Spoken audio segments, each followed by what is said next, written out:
Olá, queridos, graça e paz, tudo bem com vocês? Mais um encontro nosso da nossa disciplina Funções Ministeriais e vamos avançando. Apesar de tudo, nós estamos rompendo, avançando e vencendo porque Deus é conosco. Queridos, nossa disciplina Funções Ministeriais.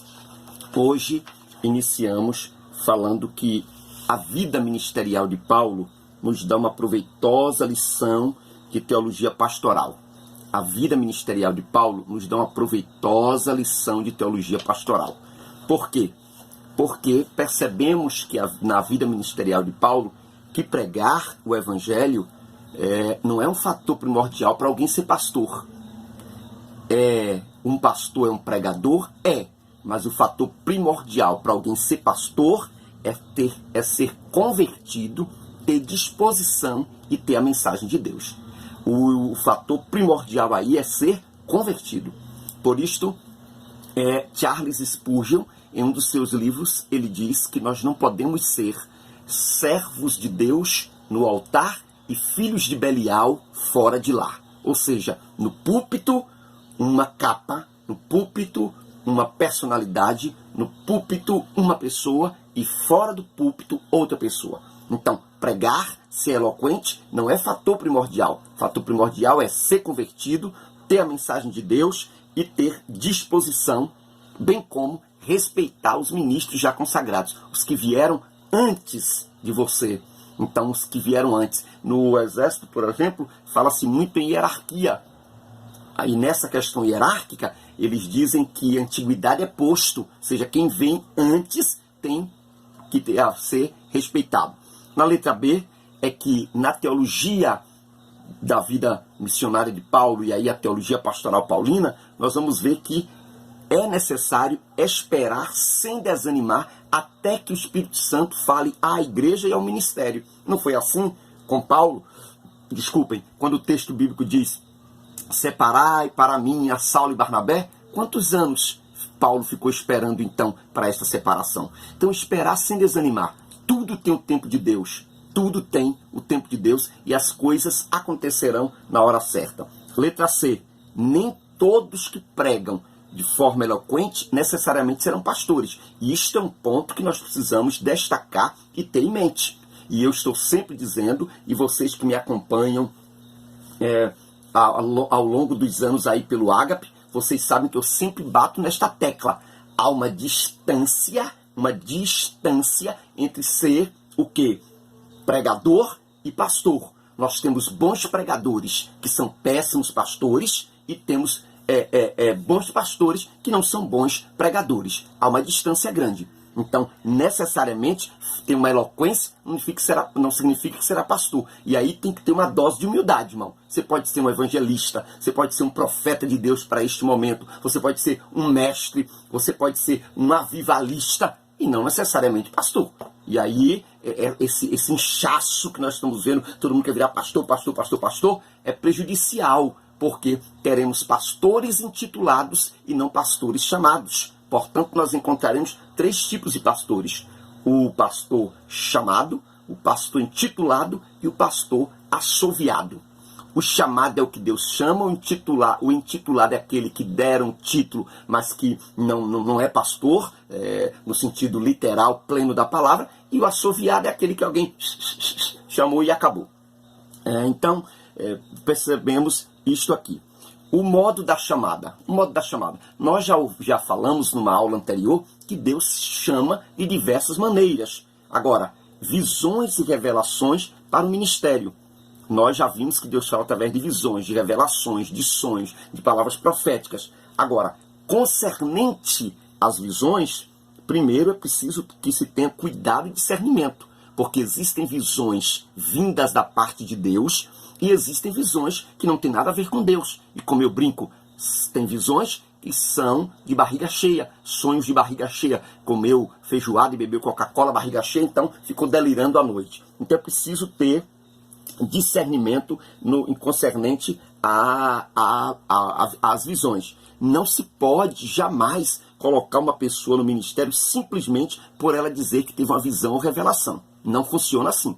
É essa forma empírica, sentimental, experimental, de que alguém disse, eu senti, eu tive uma visão, e colocar no ministério, é fracasso à vista. Fracasso à vista. Embora as visões sejam um dos meios que Deus chama, nós não podemos estribar, apoiar o ministério pastoral apenas numa visão ou em visões. Então não se pode, certo? Se a visão for de Deus, ela se cumprirá no tempo certo de Deus. Se não for de Deus, com o tempo cai no esquecimento e acabou. Então nós precisamos compreender isto. Outra coisa, a visão tem três tipos indispensáveis de visões. E aí nós vamos ver isso com Isaías também. A primeira visão é a visão da glória de Deus. Quando Isaías, ele no capítulo 6, ele tem a visão, no primeiro momento ele vê o Senhor, ele vê a glória de Deus. Não se pode ter visão do seu chamado, visão do povo, visão de si mesmo. Primeiro é a visão de Deus, a visão da glória de Deus. Isaías disse, eu vi o Senhor assentado no alto e sublime trono. Interessante que naquele momento, Isaías tem a visão por conta de que Uzias havia morrido. O trono de Uzias estava vazio. Mas quando Isaías fala acerca desta visão, ele diz, o Senhor estava sentado no alto e sublime trono. Para quem é líder, aqui tem uma palavra gloriosa. Meu irmão, ainda que os tronos dos reinos da terra estejam vazios, ainda que os reis desta terra sejam destronados, ainda que os imperadores e presidentes percam as estribeiras, Deus está no trono. E o que isso significa? Que estando Deus no trono, ele continua reinando, governando, dirigindo, e ele é soberano sobre todas as coisas. Então, a primeira visão é a visão da glória de Deus. Essa visão da glória de Deus tem a ver com o seu encontro com Deus, a sua experiência com Deus. É muito ruim, muito triste, lamentável, líderes que nunca tiveram experiência com Deus, líderes que nunca chegaram ao momento de ter essa visão da glória de Deus. Todos que tiveram a visão da glória de Deus não foram mais os mesmos, foram tocados, impactados e chamados pelo Senhor para uma grande obra. Então, primeiro, a visão da glória de Deus. Essa é a verdadeira visão, a visão da grandeza de Deus, a visão do Senhor, a visão do que o Senhor quer. E então, nosso ministério se apoiará nesta visão de quem é Deus para você, o que o Senhor lhe mostrou, a visão da glória. A segunda visão é a visão da incapacidade pessoal. Quando Isaías diz, ai de mim, ele olha para dentro dele mesmo. Existem muitas pessoas que olham primeiro para o povo está errado, o povo está assim, olha para a vida alheia. Não. Primeiro, olhe para o Senhor, veja o Senhor, contemple a glória de Deus. Segunda visão, contemple a sua incapacidade. Ele diz, ai de mim. Jeremias diz, eu sou uma criança. Moisés diz, quem sou eu? Gideão, ai meu Senhor, como eu livrarei este povo. E assim nós vamos ver vários exemplos na Bíblia. No dia que você entender a sua incapacidade, a sua limitação, você será mais usado por Deus. Quanto mais nós achamos que temos, que podemos, que somos, não faremos nada. Mas quando nós percebemos a nossa incapacidade, aí nós veremos o que Paulo diz. O poder do Senhor se aperfeiçoa na nossa fraqueza. Por exemplo, falar nisso aqui, quando o homem pensa ser grande, não está apto para o ministério. Quando você encontrar alguém à procura de posição, fuja. Quando encontrar alguém à procura de trabalho, invista nele, porque esta pessoa estará trabalhando em cima da glória de Deus e percebendo a sua incapacidade, e então será útil ao reino de Deus. A terceira visão é a visão do mundo perdido. Isaías vê o Senhor, a glória do Senhor, vê a ele mesmo, a sua incapacidade, e vê quem agora? O mundo. E ele diz assim, habito no meio de um povo. Um líder precisa ter visão do seu povo. O que é ter visão do povo? Das necessidades do povo. Neste momento de pandemia, de quarentena, de isolamento social, de afastamento, quais são as necessidades da sua igreja, do seu povo, dos seus liderados? Tem que ter esta visão. Não é viver na liderança, no ministério, sob a perspectiva da música popular brasileira. Tô nem aí, não. Então Isaías percebe que o seu povo é um povo perdido, é um povo carente. Então, neste momento, ele tem desejo de quê? De anunciar a palavra ao seu povo. Queridos, o que faz o homem sentir o desejo de ganhar almas para Cristo e ter o anelo em salvar as vidas, não é apenas ser um pastor, é a questão da visão, da necessidade que ele vê. E isto prova a maturidade espiritual para a obra do ministério. Um homem não preparado por Deus não tem estas visões. O seu conceito do ministério não está amadurecido. O que é que nós vemos quando é alguém que não é chamado por Deus? É que esta pessoa, ela busca seus interesses próprios. Quando, primeiro, tem que visar a glória de Deus. Tudo para a glória do nome do Senhor. Outro ponto, o seguinte, precisamos, neste momento de vocação, de chamada, compreendermos que Deus está nos chamando para a sua glória, para investirmos no ser humano, para sermos úteis ao seu reino e percebermos a visão do mundo perdido. Provas de não chamada de Deus. Quando alguém diz assim, se eu for cabeça, ou seja, pastor, eu irei. Foi a resposta de Jefté. Quando alguém entra por este caminho, não foi Deus quem chamou, porque esta pessoa está entrando pelo caminho da autossuficiência, porque só eu sou capaz, só eu tenho, só eu posso. E isto está errado. Então, conhecemos a história de Jefté. Ele não foi um homem chamado por Deus, pois se mostrou o quê? Oportunista, sabe? Condicionando o convite à promessa de ser chefe. Deus fez alguma coisa por seu intermédio, como fez também por meio de Saul, mas na realidade ambos foram escolhidos pelos homens. A história de Saul é claro, quando Samuel diz assim, Senhor, o povo me abandonou, o povo me rejeitou, o Senhor disse, Samuel, o povo não rejeitou a ti, rejeitou a mim. Então no trocadilho de palavras, o povo trocou o rei do alto pelo rei alto, trocou Jeová, o rei do alto, pelo rei alto, Saul. E a escolha trouxe graves consequências. Então, tanto Jefté como Saul, Deus até usou, Deus até se utilizou deles, mas percebemos que eles não foram escolhidos por Deus, e sim pelos homens. Um homem chamado por Deus não impõe condições, senão a de servir a causa para o qual foi convocado. Quando se impõe condições, só vou se tiver dinheiro, só vou se tiver tantas pessoas, só vou se, condicionando, meu querido, lamento lhe dizer, você não foi chamado por Deus. Alguém vocacionado, chamado por Deus, só tem um único objetivo, servir a Deus e a sua causa. A letra B, quem me dera ser juiz ou ser pastor.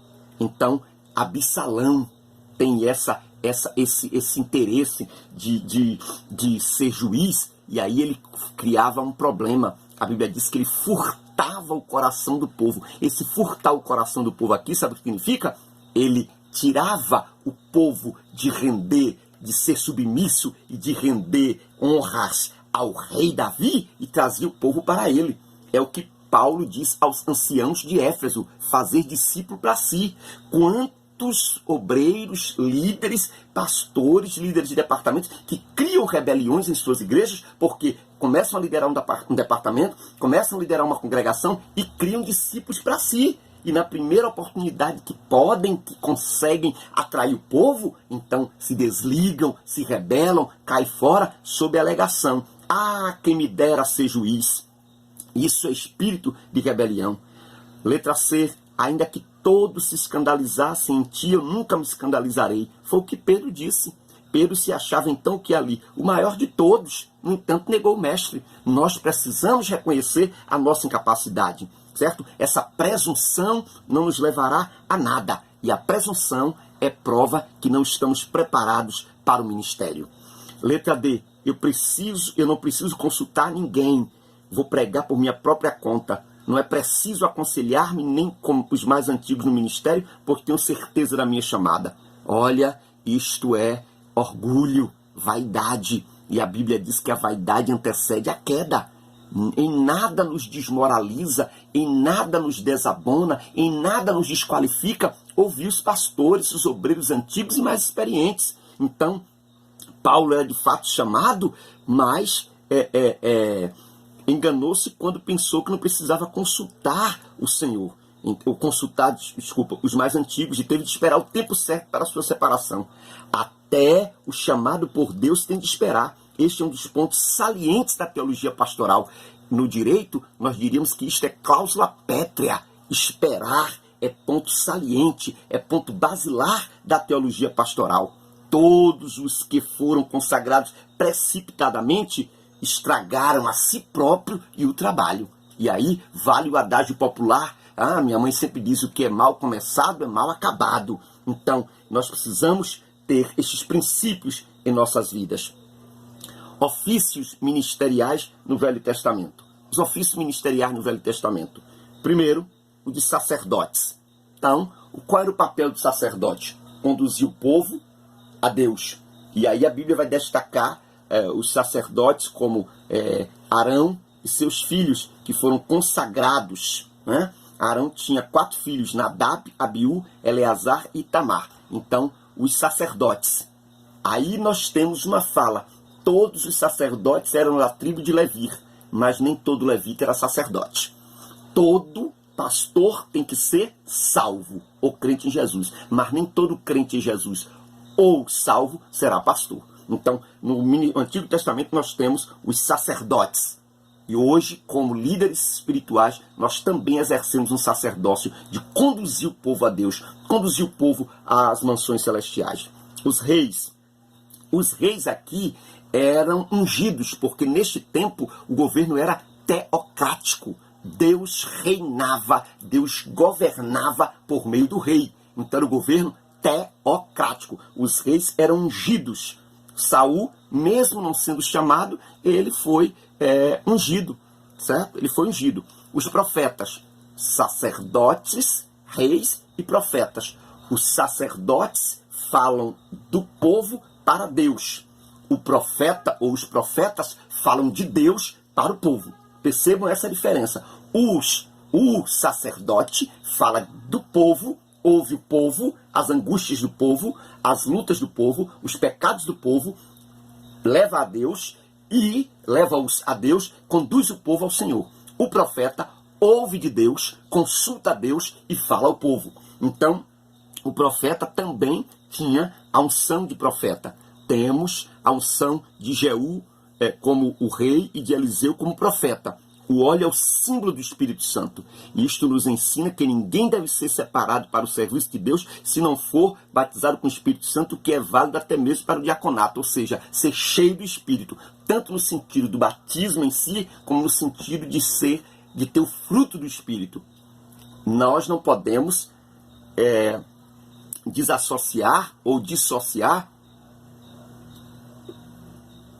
o fruto dos dons ou os dons do fruto. Dons sem fruto gera tortura de caráter e uma falsa espiritualidade.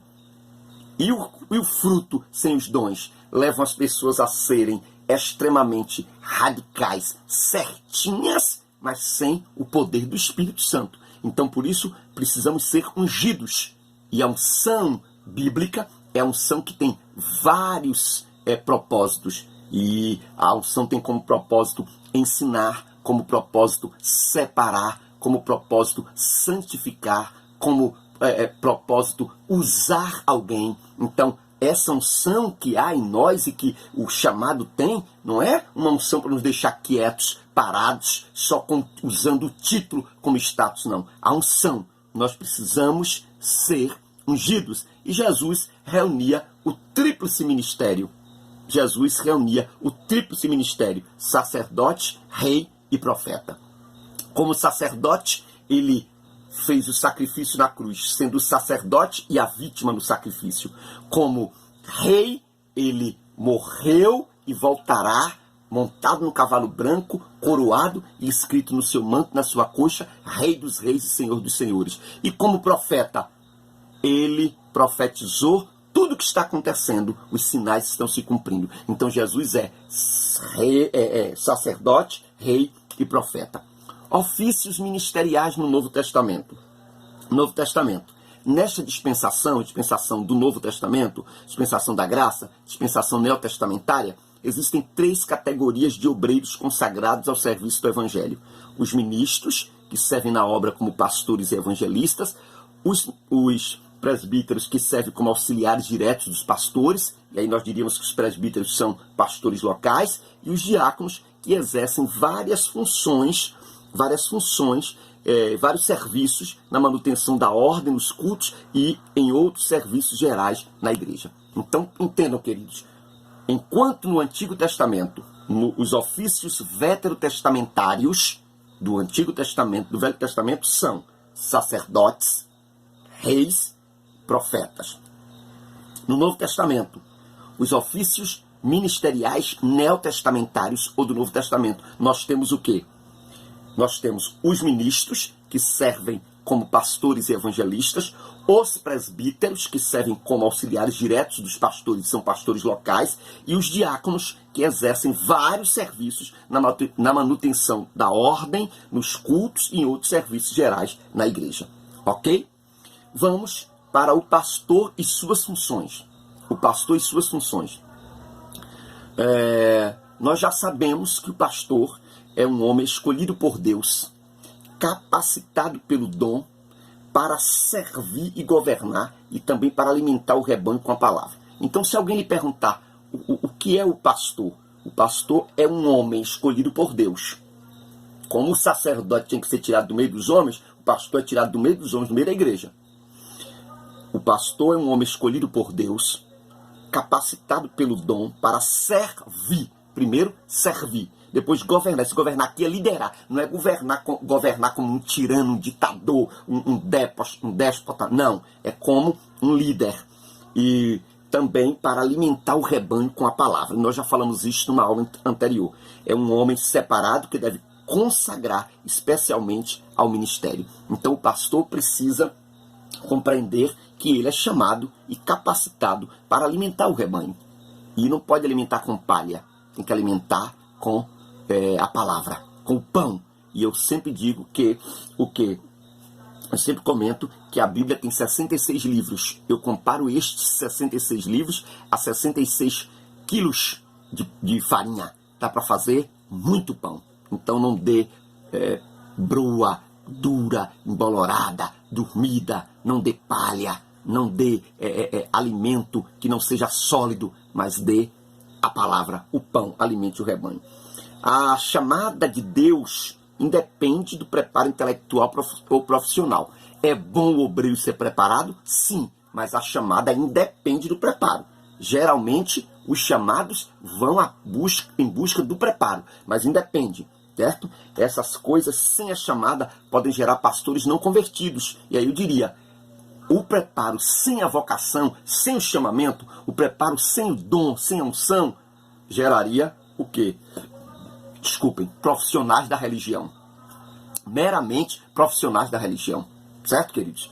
O pastor precisa entender que nenhuma escola, por si mesma, poderá jamais formar ou fazer um verdadeiro pastor. Um bom pastor, só mesmo Deus, pelo dom do Espírito Santo, pode fazer. Portanto, o seminário prepara, o seminário dá conhecimento, o seminário molda algumas áreas da vida ministerial, mas a vocação é divina, só Deus chama. E se não for chamado por Deus, vai plantar batata no asfalto, porque não vai dar nada, só vai criar problema no ministério. A função do pastor, de modo geral, é muito variada, especialmente nos dias em que estamos vivendo. Há muita coisa para o pastor fazer. As exigências, as necessidades, as carências da igreja hoje não são as mesmas de 40, 50 anos atrás. Agora existem atividades peculiares inerentes à função pastoral. Letra A, apacentar o rebanho. Neste particular de apacentar é o cuidado com o rebanho. Então, sabendo primeiramente que foi constituído por Deus para isso, defendendo o rebanho das doutrinas falsas, pela palavra de Deus, pelo ensino, entendem, irmãos? Levando a igreja a crescer. O serviço de apacentar é feito tanto pela palavra como pelo exemplo como pelo exemplo pastoral. Isso é muito forte, pelo exemplo pastoral. Isso é de extrema necessidade, certo? Então, aqui nós temos a questão do ministério pastoral para o pastor como exemplo. Por isso Paulo disse a Timóteo, se tu o exemplo dos fiéis. Não tem como separar a fala da prática. Nós não podemos dizer como os pastores, nós líderes, não podemos dizer como os fariseus, façam o que eu mando, mas não façam o que eu faço. Nós precisamos ser exemplos dos fiéis. Por este momento, um intervalo, e eu preparo o segundo momento de aula para vocês. Deus os abençoe ricamente e um abraço forte.